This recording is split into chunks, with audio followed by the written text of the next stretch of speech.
In today's video, I would like to talk about how anger is a symptom and not an issue.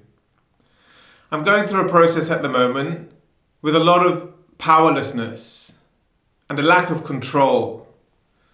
And it took me a while to realize that that's why I was angry. Because I had no foothold, because I had no way of leveraging any result, I was getting more and more angry. So I looked at it a little bit deeper and I realized that this is actually a program playing out. This is an aspect of the shadow surfacing so that I may see my own conditioning, my own adaptation, my own coping strategies, and make adjustments to my adult life. What I'm witnessing is my response as a child to feeling powerless to be met emotionally, to be understood emotionally, to be validated emotionally. The more misunderstood you are, the more frustrated you get, the more threatened you feel, the more isolated from the caregiver, a sense of abandonment, of invisibility. So to counter this, we don't all cope in the same ways, but I most certainly, and many of you would have done this as well, I chose the route of frustration, to tantrums, to rage and anger, in a bid to be heard and seen. What results? You're then punished for your tantrum. You're then punished for your rage and your anger. So the trauma is being re-traumatized and re-traumatized in this negative spiral downwards due to a complete lack of emotional intelligence or understanding of the child's needs.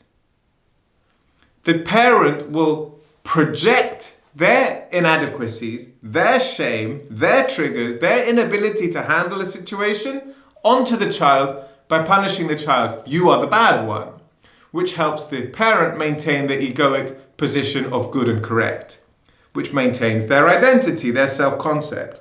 What happens to the child? More and more shame, more and more confusion, more and more misunderstanding, doubt, fear. The concept of the child becomes tarnished, it becomes contaminated. And the parts of themselves that they are desperate to have seen, to have touched, that they are reaching out with, are now being pushed down and blocked. The feelings of powerlessness are forgotten, and all that remains is the rage and the anger, and the parts of self that still remain, that haven't been pushed down. We're fragmenting, we're breaking up into pieces to survive an impossible situation as children. Now, fast forward 30, 40 years, I'm 45 right today, the day of recording. The pattern that's playing out in me today, I'll tell you what it is. It's my brand new laptop that I bought for this channel to make wonderful videos with great audio and editing and all those lovely things. It broke within 5 weeks, it wouldn't charge. And now I've been given the runaround from one department to the next. You know the story. Nobody wants responsibility. They don't know what's going on. They offered me this. Now they're saying that I declined the offer when I clearly said, yes, please send me a new one. Many days ago. And now they're saying I didn't.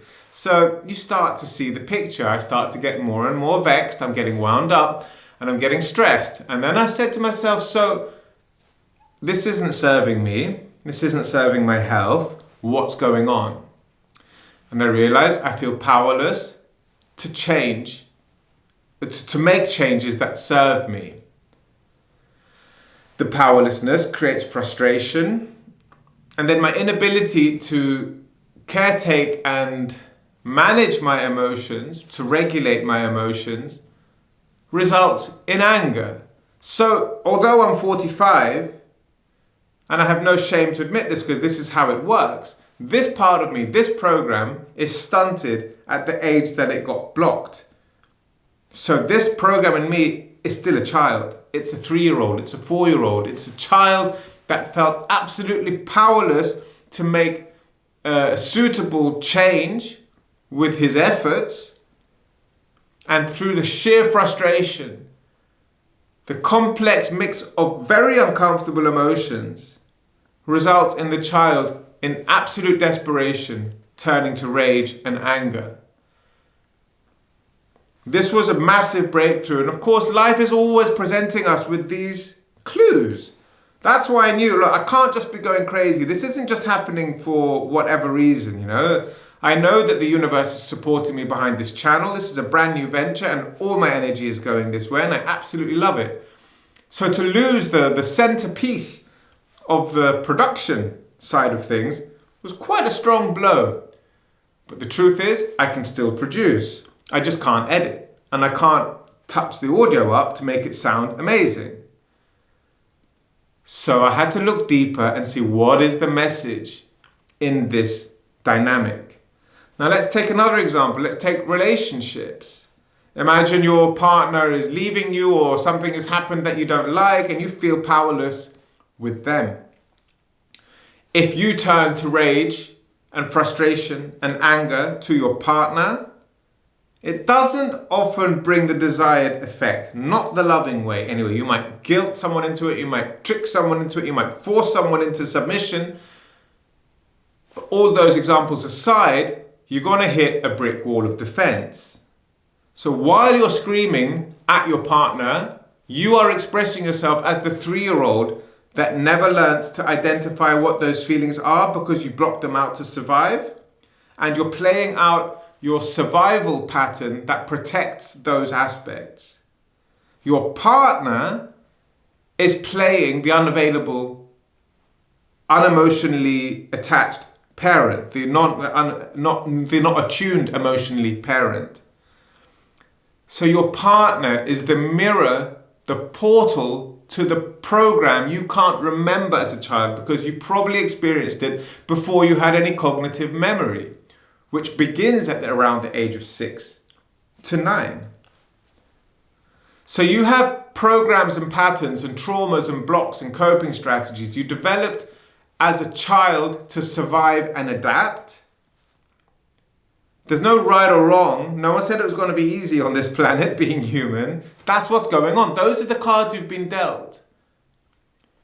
Your partner is perfect just as he or she is to mirror back to you what you went through. So the next time you're screaming or shouting at someone, recognize that you're playing out a pattern that is now being presented to you with a cognitive mind, with an adult mind, so that you can see it for what it is. So you cannot focus on the surface. The anger is a symptom, the pattern is a symptom. You have to stop, breathe, and say, okay, I'm acting out. I'm defending something. I'm angry. So that's a protective force field. And so are they. They're blocked off to receiving me. What am I feeling? What is this process telling me? And how could I better communicate my vulnerability as a request, as Marshall G. Rosenberg called it, non-violent communication, to communicate your vulnerability as a request so that somebody may choose to want to meet it. Because when we're yelling and tantruming and screaming, we almost guarantee the need will not be met. And we're not even communicating a need clearly either. This is where an emotional aspect of self is stunted at the age of the block.